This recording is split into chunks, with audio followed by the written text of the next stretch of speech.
আসসালামু আলাইকুম, সবাইকে স্বাগত জানাচ্ছি বিডি ভিউজের বিশেষ বুলেটিনে। আপনাদের সাথে আছি আমি তৃষা তানিশা। মধ্যপ্রাচ্যে সামরিক উত্তেজনা আরও বেড়েছে। কুয়েতের সেনাবাহিনী জানিয়েছে দেশটির আকাশ প্রতিরক্ষা ব্যবস্থা বর্তমানে ইরানের দায়ী করা শত্রু ড্রোন হামলা প্রতিহত করছে। তবে হামলায় কোনো ক্ষয়ক্ষতি বা হতাহতের তথ্য তাৎক্ষণিকভাবে প্রকাশ করা হয়নি। এদিকে ইয়েমেনের হুথি গোষ্ঠী দাবি করেছে তারা সৌদি আরবগামী 8টি তেলবাহী জাহাজকে তাদের নির্ধারিত পথ পরিবর্তনে বাধ্য করেছে। যদিও এ ঘটনা ঠিক কবে ঘটেছে সে বিষয়ে তারা কোনো নির্দিষ্ট সময় উল্লেখ করেনি। সম্প্রতি হুথিদের ঘোষিত সামুদ্রিক অবরোধের পর লোহিত সাগর ও আশেপাশের জলসীমায় উত্তেজনা উল্লেখযোগ্যভাবে বেড়েছে। ওমানের লিমাই উপকূলের উত্তর পূর্বে প্রায় 11 নটিক্যাল মাইল দূরে একটি তেলবাহী জাহাজ অজ্ঞাত একটি প্রজেক্টাইলের আঘাতে ক্ষতিগ্রস্ত হয়েছে বলে জানা গেছে। কে বা কারা এই হামলা চালিয়েছে তা এখনও নিশ্চিত হওয়া যায়নি। ঘটনাটি আন্তর্জাতিক নৌপথের নিরাপত্তা নিয়ে নতুন উদ্বেগ তৈরি করেছে। অন্যদিকে এক ইরানি কর্মকর্তা সতর্ক করে বলেছেন, যুক্তরাষ্ট্র যদি ইরানের বিরুদ্ধে কোনো সামরিক অভিযান চালায় তবে তেহরান তার জবাবে যুক্তরাষ্ট্র ইসরায়েলের গুরুত্বপূর্ণ অবকাঠামোতে লক্ষ্যবস্তু করতে প্রস্তুত রয়েছে। তার দাবি, সম্ভাব্য যে কোনো হামলার জবাব দেওয়ার জন্য ইরানের একটি সমন্বিত বিস্তৃত পরিকল্পনা রয়েছে। এরই মধ্যে যুক্তরাষ্ট্রের প্রেসিডেন্ট ডোনাল্ড ট্রাম্প শুক্রবার সাংবাদিকদের বলেন, যুক্তরাষ্ট্র ইরানের বিরুদ্ধে কঠোরভাবে আঘাত হানবে। তবে হামলা কবে বা কিভাবে হতে পারে সে বিষয়ে তিনি বিস্তারিত জানাননি। একই সময়ে পেন্টাগনের এক মুখপাত্র সম্ভাব্য মার্কিন হামলা নিয়ে কোনো মন্তব্য করতে অস্বীকৃতি জানান। বিশ্লেষকদের মতে এসব ঘটনার ধারাবাহিকতায় মধ্যপ্রাচ্যে বৃহত্তর আঞ্চলিক সংঘাতের আশঙ্কা আরও বেড়েছে। বিশেষ করে উপসাগরীয় অঞ্চল, হরমুজ প্রণালী ও গুরুত্বপূর্ণ আন্তর্জাতিক নৌপথে নিরাপত্তা পরিস্থিতি ক্রমেই অনিশ্চিত হয়ে উঠেছে। ইরানের পররাষ্ট্রমন্ত্রী আব্বাস আরাকচি ব্রিটিশ পররাষ্ট্রমন্ত্রী এড মিলিব্যান্ডের সঙ্গে টেলিফোনে আলাপকালে বলেছেন, ইরানের বিরুদ্ধে যে কোনো আগ্রাসনের সহযোগিতা করা অগ্রহণযোগ্য এবং আন্তর্জাতিক আইন অনুযায়ী তা আগ্রাসনের শামিল। তিনি যুক্তরাষ্ট্রের সাম্প্রতিক কিছু পদক্ষেপের সমালোচনা করে বলেন, ইরানের সশস্ত্র বাহিনীকে ঘিরে লন্ডনের অবস্থান এবং যুক্তরাষ্ট্র ইসরায়েলের সঙ্গে তাদের সহযোগিতা অযৌক্তিক এবং তা পুনর্বিবেচনা করা উচিত। আরাকচির দাবি, বর্তমান আঞ্চলিক সংকটের মূল কারণ হল যুক্তরাষ্ট্র ইসরায়েলের সামরিক আগ্রাসন। তিনি বলেন, ইরান আন্তরিকভাবে কূটনৈতিক প্রক্রিয়ার অংশ নিয়েছিল এবং 18 জুন যুদ্ধবিরতি সংক্রান্ত একটি সমঝোতা স্মারকে পৌঁছেছিল। তবে তার অভিযোগ, যুক্তরাষ্ট্র পরবর্তী নিজেদের প্রতিশ্রুতি ভঙ্গ করে এই সমঝোতা বাস্তবায়নে বাধা সৃষ্টি করছে। তিনি আরও জানান, হরমুজ প্রণালীতে জাহাজ চলাচল নির্বিঘ্ন রাখতে ওমানের সঙ্গে কার্যকর সমন্বয় ব্যবস্থা গড়ে তুলতে ইরান দৃঢ় প্রতিজ্ঞ। এ প্রক্রিয়ায় কোনো তৃতীয় পক্ষের হস্তক্ষেপ পরিস্থিতিকে আরও জটিল করে তুলবে বলেও সতর্ক করেন তিনি। আন্তর্জাতিক আইনের প্রসঙ্গ তুলে আরাকচি বলেন, কোনো দেশ যদি তার ভূখণ্ড বা সামরিক স্থাপনা ব্যবহার করে অন্য একটি দেশের বিরুদ্ধে অবৈধ হামলা চালাতে আগ্রাসী পক্ষকে সহায়তা করে তবে সেটি আন্তর্জাতিক আইনে আগ্রাসনের পর্যায়ে পড়ে। এমন পরিস্থিতিতে আক্রান্ত রাষ্ট্র আত্মরক্ষার বৈধ অধিকার প্রয়োগ করতে পারে বলেও তিনি উল্লেখ করেন। অন্যদিকে ব্রিটিশ পররাষ্ট্রমন্ত্রী এড মিলিব্যান্ড বলেন, যুক্তরাষ্ট্র ইরানের বিরুদ্ধে চলমান যুদ্ধে কোনো পক্ষ নয় এবং সংকট সমাধান কূটনীতিকেই একমাত্র কার্যকর পথ বলে মনে করে। তিনি ইরানের সঙ্গে কূটনৈতিক সংলাপ অব্যাহত রাখার উপর গুরুত্বারোপ করেন এবং দ্বিপক্ষীয় সম্পর্ক উন্নয়নের পাশাপাশি মধ্যপ্রাচ্য উত্তেজনা কমাতে উভয় পক্ষের মধ্যে আলোচনা চালিয়ে যাওয়ার আহ্বান জানান। নিরাপত্তা ও প্রতিরক্ষা বিশ্লেষক উলফগ্যাং পুস্তাই বলেছেন, হরমুজ প্রণালী এবং উত্তর আরব সাগরে বাণিজ্যিক জাহাজের জন্য ইরানের তৈরি করা হুমকি সম্পূর্ণভাবে দূর করার সক্ষমতা বর্তমানে যুক্তরাষ্ট্রের নেই।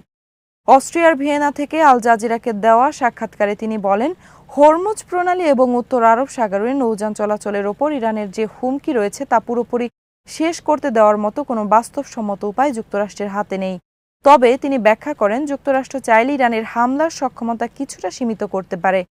এর জন্য ইরান যেসব সামরিক অবকাঠামো, ক্ষেপণাস্ত্র ব্যবস্থা, ড্রোন ঘাঁটি বা অন্যান্য সম্পদ ব্যবহার করে জাহাজে হামলা চালায় সেগুলো লক্ষ্য করে হামলা চালানো সম্ভব।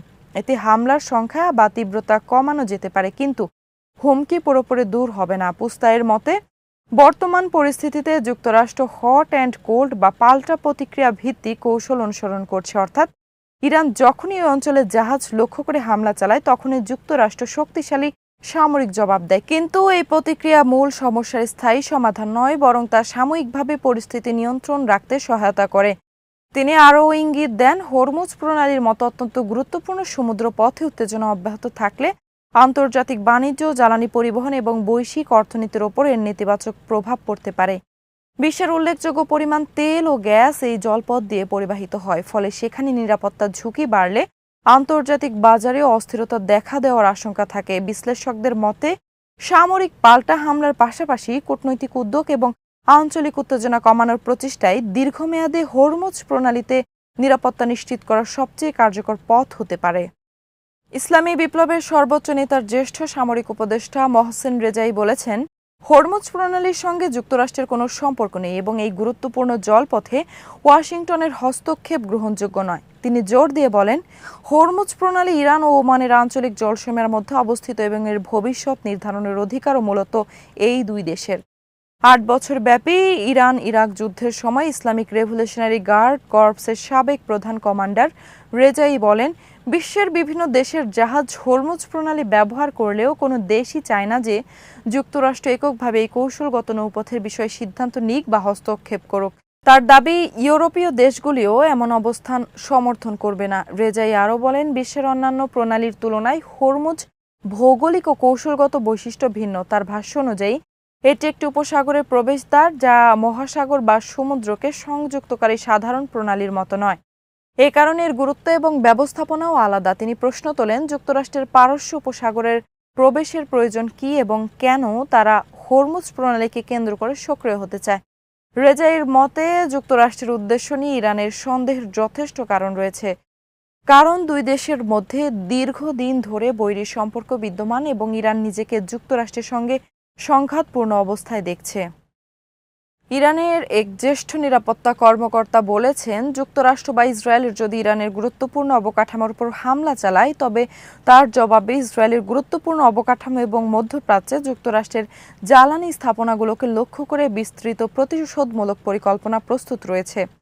ওই কর্মকর্তা মার্কিন গণমাধ্যমে প্রকাশিত ইরানের অবকাঠামোর উপর সম্ভাব্য যুক্তরাষ্ট্র ইসরায়েলি হামলার খবরকে এক ধরনের উন্মাদনা বলে অভিহিত করেন। তিনি বলেন, যুক্তরাষ্ট্রের সম্ভাব্য উন্মাদনার জবাব দিতে ইরান একটি ব্যাপক কর্মসূচি প্রস্তুত করেছে, যার আওতায় ইসরায়েলের গুরুত্বপূর্ণ অবকাঠামো এবং অঞ্চল যুক্তরাষ্ট্রের জ্বালানি অবকাঠামো অন্তর্ভুক্ত রয়েছে। তার ভাষায়, আমরা এই ধরনের পদক্ষেপ বাস্তবায়নের জন্য সম্পূর্ণ প্রস্তুত। তিনি আরও দাবি করেন, গত ৪০ দিনের সংঘাত এবং পরবর্তী কয়েক সপ্তাহের সামরিক অভিযানে ইরানের সশস্ত্র বাহিনী এ ধরনের হামলা চালানোর সক্ষমতা ও রাজনৈতিক সদিচ্ছা উভয়ই প্রদর্শন করছে। এই মন্তব্য এমন এক সময় এসেছে যখন সাম্প্রতিক সপ্তাহগুলোতে ইরান ও যুক্তরাষ্ট্রের মধ্যে সামরিক উত্তেজনা উল্লেখযোগ্যভাবে বেড়েছে। উভয় পক্ষই একে অপরের বিরুদ্ধে হামলা অব্যাহত রেখেছে বলে বিভিন্ন সূত্র দাবি করা হচ্ছে।